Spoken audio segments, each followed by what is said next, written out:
Look around the world today. The money in your bank, the movies on your screen, the internet you are reading this on.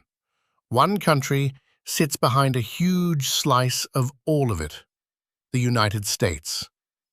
The biggest economy on the planet, the strongest military on Earth, and the dollar that almost the whole world trades in.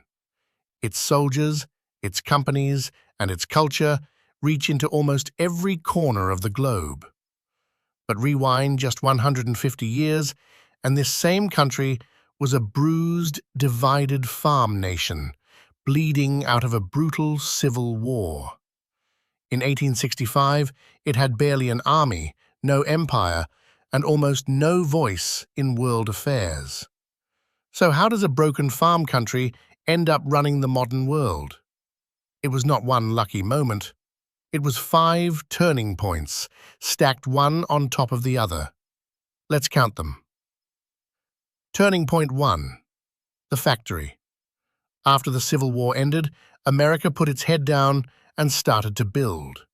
And the first thing it built was the biggest machine in history, a giant web of railroads. In 1869, the first railroad stretched all the way across the continent. A trip from New York to San Francisco dropped from 6 months to 6 days. Railroad track tripled in just 20 years. Overnight, the whole country became one giant connected marketplace. Riding on those rails was steel. A Scottish immigrant named Andrew Carnegie built a steel empire from almost nothing. Before long, American steel output passed Britain, Germany, and France combined. Then came oil. John D. Rockefeller built Standard Oil and swallowed almost the entire industry. To run all these factories, America needed people. So around 20 million immigrants poured in from Europe. They crowded through Ellis Island, chasing one single thing: the American dream. The result was staggering. By 1900, the United States led the entire world in production. In 1914, the average American earned $377 a year, while the average Briton earned just $244. And in 1916, America quietly overtook the British Empire to become the largest economy on Earth. But here is the strange part. This new giant barely left its own backyard. It was rich, but still fast asleep. Turning point 2. The Empire. And it began just 90 miles off the coast of Florida, in Cuba. Cuba was rebelling against its Spanish rulers, and Spain's answer was brutal: herd civilians into camps. American newspapers splashed the horror across their front pages, and the public boiled with anger. Then, in February 1898, an American warship called the USS Maine exploded in Havana Harbor. 260 American sailors died. Nobody was sure what caused it, but the country already had its answer: war. Remember, the Maine became the battle cry, and America declared war on Spain. It was over in just 16 weeks. One diplomat called it a splendid little war. Spain was crushed.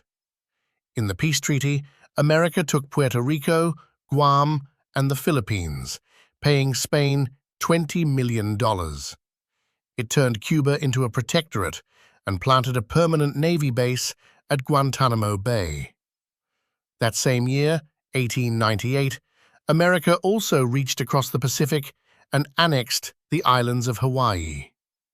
In a single year, the quiet farm country had an empire stretching from the Caribbean all the way to the Pacific.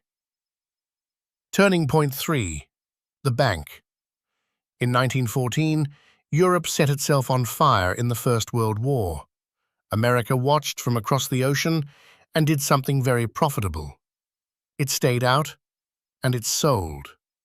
American banks loaned huge sums to Britain and France, and American factories shipped them mountains of supplies. Germany struck back, sinking ships with submarines, including a passenger liner called the Lusitania. Then came a secret German telegram, caught by the British, urging Mexico to attack the United States. That was the final straw. On April 6, 1917, America joined the war. It drafted nearly 3 million men, and by 1918 was shipping 10,000 fresh soldiers to France every single day. They helped end the war. But the deeper change was hidden in the ledgers. America had loaned the Allies $10 billion. Now the world owed America. For the first time ever, the United States was the planet's #1 lender, its banker. And the center of global money began sliding from London to New York. And then America did something almost unbelievable. It turned around and walked away. It refused to sign the peace treaty it helped write, and refused to join the new League of Nations. The country turned inward, slammed its doors, and built tall walls of tariffs against foreign goods. Through the 1930s, it passed law after law just to stay out of any future war. A movement called America First, 800,000 members strong, demanded the country mind its own business. So the richest nation on earth let its army quietly wither away. By 1940, America's military ranked 18th in the entire world. 18th. The giant had everything it needed to rule the world, and it was sound asleep. Turning point 4, the arsenal. This is the one that changed absolutely everything. By 1940, a Second World War was raging, and Britain was fighting Hitler almost completely alone. America still did not want to send its sons. So President Roosevelt offered a different kind of deal. In a famous radio address, he promised that America would become the arsenal of democracy. The idea was simple. Don't send soldiers, send weapons. Outbuild the enemy. He compared it to lending your neighbor a garden hose while his house is on fire. The program was called Lend-Lease, and it was gigantic. Over $50 billion of free war supplies. $31 billion went to Britain, $11 billion to the Soviet Union, and more to France and China. Then, on December 7, 1941, Japan bombed Pearl Harbor, and the sleeping giant finally woke up.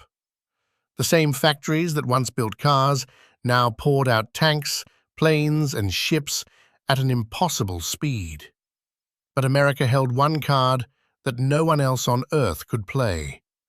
Its homeland was untouched. While bombs flattened Europe, the Soviet Union, and Japan, not a single American factory was hit. So, as the rest of the world burned, America just built and built and built. By the end of the war, the United States was making half of everything manufactured on the entire planet.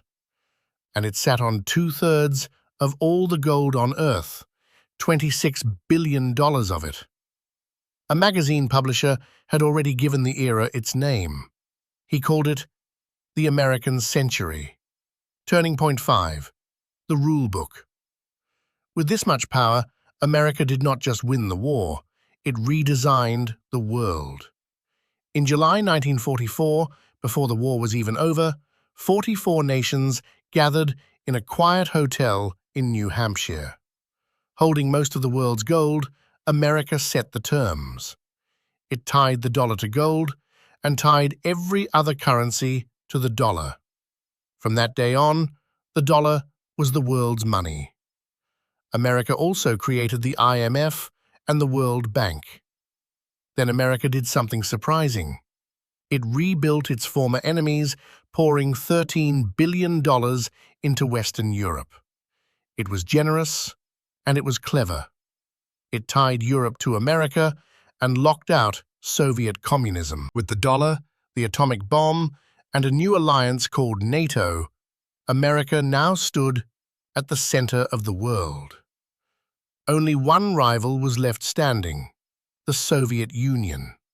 Two superpowers and the Cold War were born. And that is how it happened. A defeated farm country became the nation whose money, armies, and movies touch every single life on Earth. Not one miracle, but 5 turning points stacked on top of each other. The factory, the empire, the bank, the arsenal, and the rulebook. But here is the thing about being number one. Sooner or later, a challenger always shows up to take your crown. If you want to see who is coming for that crown next, hit subscribe, smash the like button, and share this with a friend. You are going to love what is coming next.